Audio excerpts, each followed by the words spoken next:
3 application cycles in and no interview invites, right? That tells me there's something very, very wrong with this person's application.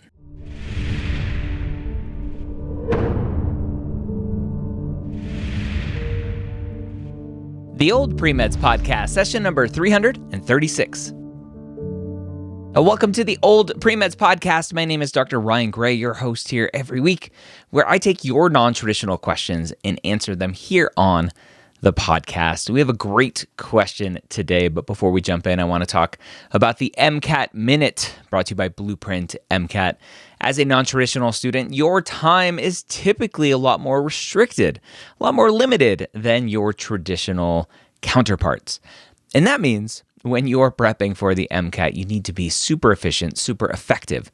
So go to blueprintmcat.com, sign up for that free account today, and get access to their amazing study planner tool that will lay out everything that you need to do to study for the MCAT, including full-length exams, including all of the content that you need to know, and really help you see and get organized when it comes to your study schedule. And we all know that life happens. Your kid gets sick, your spouse gets sick, whatever happens, you get sick. It's with a quick and easy click and drag interface, you can keep rearranging your schedule as needed as you go through the process so you can make sure you stay on top of your schedule. Go check it out at blueprintmcat.com today. Sign up for that free account to get access to that study planner tool. All right, so let's go ahead and jump into our topic today. Great conversation from a student who has a question that I would love to answer here. Our student says, "Hey, Dr. Gray, I'm currently in my 3rd application cycle, sitting on a few rejections and holds and no interview invites.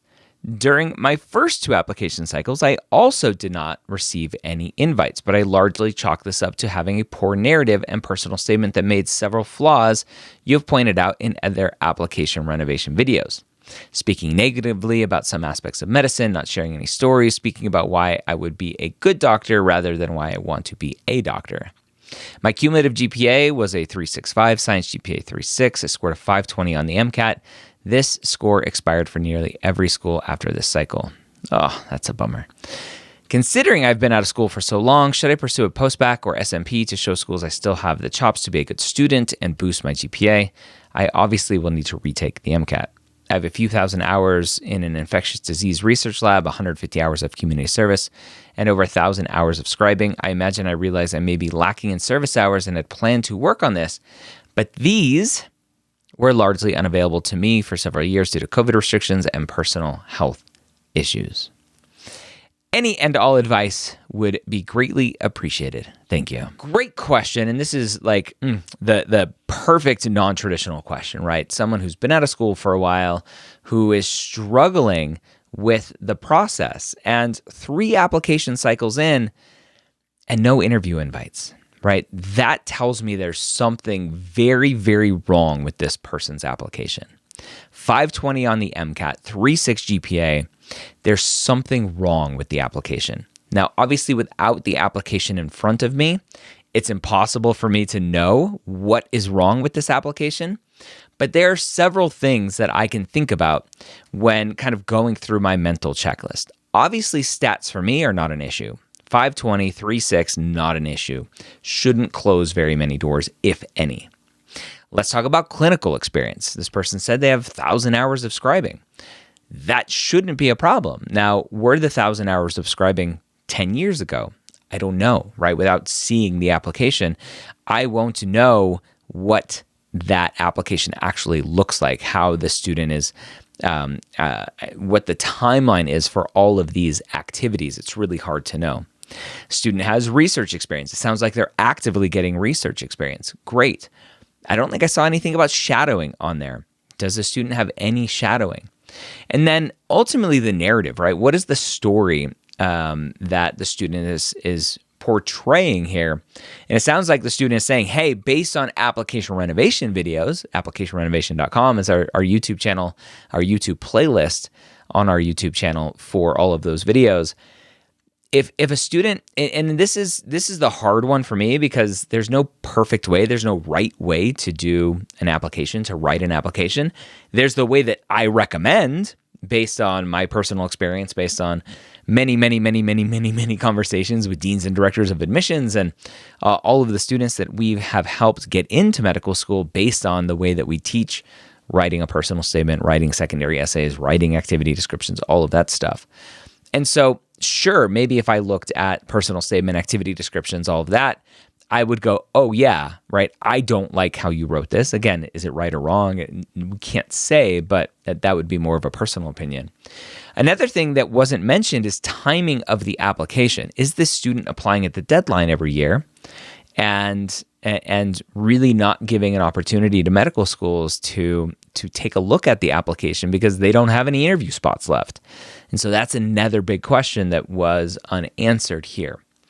Another question, letters of recommendations. Who wrote these letters of recommendations? Are they good letters of recommendations? I potentially would be very scared that some of these letters, if not one of them, doesn't say some great things about this student, right? To have a 520, a 3.6, go through 3 cycles without any interview invite, there's something somewhere that is screaming out to these people, these admissions committee members, these reviewers, that says, do not touch this student. And I'm very concerned what that is. So for this student, what I would recommend doing is schedule a 30-minute or a 1-hour call with one of our team members, right? I usually don't use Old PreMeds podcast to sell advising, but this student, I think, needs an advising session to go over the application with a fine-tooth comb, to talk about the school list, to talk about the letters of rec and what those look like, to see like what is this big glaring red flag that maybe this student is missing because he's too close to it, they're too close to it. The other thing to think about is just very basic kind of nuts and bolts requirements. Are the prereqs too old? Are all the schools that you're applying to want newer prereqs, right? And the MSAR has some of that information. The Choose DO Explorer may have some of that information. Individual school websites typically have that information if you go and search for it. So just from a kind of a requirement standpoint, does this student not meet the requirements and they're not even looking at the application because they're like, oh, your prereqs are too old and we need newer prereqs? So there are lots of things to think about as you go through this process to go, like, what is it? Is it A? Is it B? Is it C? Is it D? Is it E? Is it F? Is it G? Like, is it one of these things or is it a combination of everything? And that's really what we do when we look at a student's application. We try to figure out what's going on here. I don't know what's going on.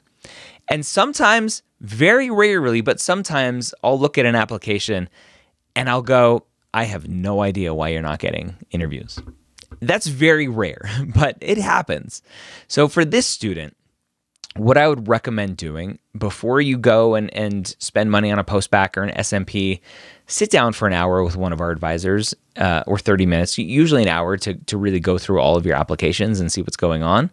And let's figure out a game plan together so that we know how to improve moving forward. And we're not just kind of just calling out shots in the dark going, okay, I'm going to do this now. And we don't really know if that's what you should do. So hopefully moving forward, we can get you there. It'll just take a little bit of work and some detective work to figure out what it is that seems to be, to me, glaringly obvious in your application as to why you're not getting an interview. But let's sit down and figure that out. So hopefully this was helpful. If you're a non-traditional student going through this process and you want to make sure you don't end up like this student, hopefully you don't. All right, maybe you want to sit down with one of our advisors before you apply. Set up a 30-minute call or a 60-minute call with one of our advisors before you submit, going, hey, like, let's glance through my application and see if I'm missing something, and hopefully prevent this in the future. So hopefully this was helpful. I hope you enjoyed this episode. Don't forget to follow, subscribe, so you get all of these episodes for free on your device of choice. And ask your questions. Just go to premedhangout.com, use the hashtag OPM question, and ask your questions there. We'll get you get you situated. I hope you have a great week, and don't forget to check out blueprintmcat.com for that free account today.